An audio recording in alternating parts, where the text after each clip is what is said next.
रामपुर गांव के बाहर एक छोटा सा घर था जहां दो अनाथ बहनें रहा करती थीं। कुछ दिन पहले एक सड़क दुर्घटना ने चंदा और उसकी छोटी बहन गौरी के माता-पिता को उनसे हमेशा के लिए छीन लिया था। छोटी, तू इस पुरानी तस्वीर को सीने से लगाकर रोना बंद कर दे। माँ ने कहा था कि बहादुर बच्चे कभी आंसू नहीं बहाते। अब हमारे पास इस घर में रुकने का कोई रास्ता नहीं बचा है, क्योंकि साहूकार ने पिताजी के कर्ज के बदले इस घर पर ताला डाल दिया है। हमें अब चाचा जी के पास जाना ही होगा, क्योंकि इस दुनिया में वही हमारा आखिरी सहारा बचे हैं। दीदी, क्या चाचा हमें प्यार करेंगे जैसे पापा करते थे?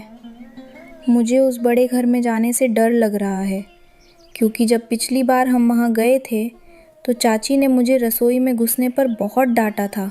क्या वो हमें भरपेट खाना देंगी या हमें फिर से इसी तरह भूखा रहना पड़ेगा जैसे हम पिछले 2 दिनों से इस सूनी झोपड़ी में रह रहे हैं? चंदा ने अपनी बहन का हाथ थामा और दोनों भारी कदमों से अपने चाचा के पक्के मकान की ओर चल पड़ी। रास्ते भर लोग उन्हें दया की नजरों से देख रहे थे, पर किसी ने भी आगे बढ़कर उनका हाथ थामने की कोशिश नहीं की। कुछ समय बाद दोनों अपने चाचा के घर पहुंचे और उनको आवाज लगाया, चाची जी, ओ चाची जी, दरवाजा खोलिए। हम चंदा और छोटी हैं। हमारे सिर से छत छिन गई है और हमें आपके सिवा कहीं और जाने का रास्ता नहीं सूझ रहा है। मेरी छोटी बहन की हालत बहुत खराब है और वो भूखी भी है। हमें बस आज रात के लिए पनाह दे दीजिए। कुछ ही देर बाद चाचा और चाची बाहर आते हैं। अरे, तुम दोनों यहाँ फिर से आ गए? क्या एक बार मना करना समझ नहीं आता कि हमारे घर में फालतू लोगों के लिए कोई जगह नहीं है? तुम्हारे बाप ने अपनी जमीन और घर जुए और कर्ज में गवा दिए और अब तुम दोनों यहाँ हमारे टुकड़ों पर पलने आई हो।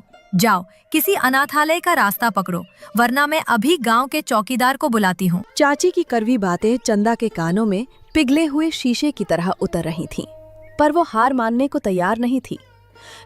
देखो बच्चों, मैं मानता हूं कि तुम मेरे भाई की औलाद हो, पर आज के जमाने में महंगाई इतनी बढ़ गई है कि मैं अपने बच्चों का पेट बड़ी मुश्किल से पाल पा रहा हूं।